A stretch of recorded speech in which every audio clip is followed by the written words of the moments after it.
Hey everyone, this is Dylan, and today I'm going to be doing another horror movie review for you guys. So I actually did a review for the first movie in this series, and I'll put a little iCard to that up there. But without further ado, this is Jeepers Creepers 2. Jeepers Creepers 2 takes place on the 22nd day of the 23-day cycle that the Creeper comes out. I think it's 4 days after the first movie because they have there's like a radio broadcast and they're talking about all the bodies that they had found in the like church cave cellar thing from the first movie. So what happens in this movie is a majority of it, well, actually we have our opening scene, which is a family. So it's a father, his older son, who's probably like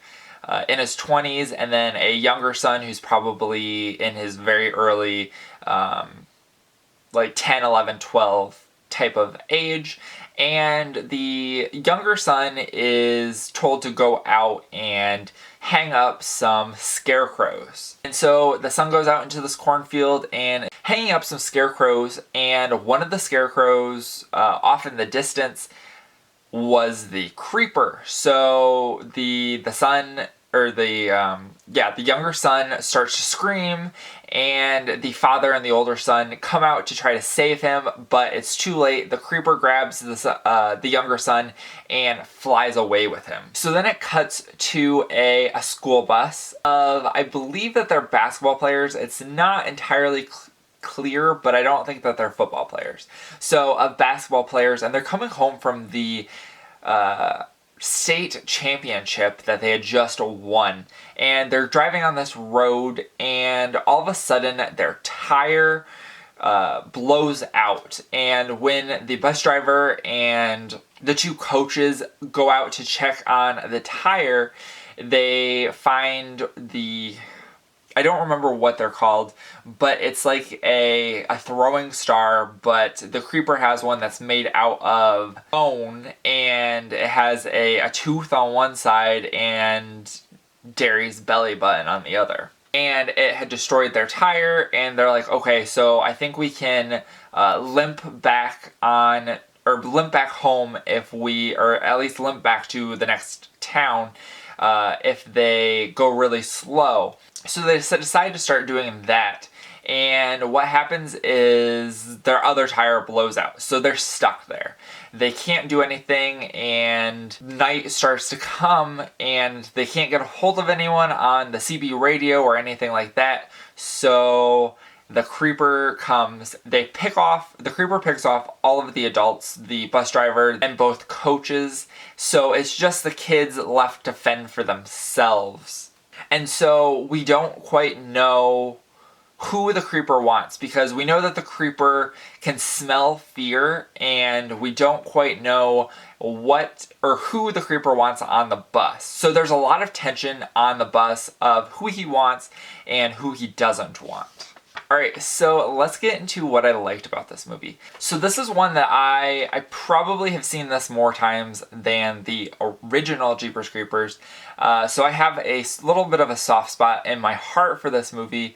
I really liked the Creeper and the Creeper aspect of it, and I liked how big the cast was, because the Creeper had a lot more people to work with and killing them. So we got to see a lot more Creeper deaths, so that was pretty cool. And I liked the whole plot story of these kids were on a bus and they got stranded, and then they had to fight for their lives because this monster was attacking them. It's not something that necessarily resonates, but it's like everyone's worst fear is getting stuck on a school bus and having something happen. So let's get into what I don't like about this movie. So there were a couple, I don't know, it's kind of weird.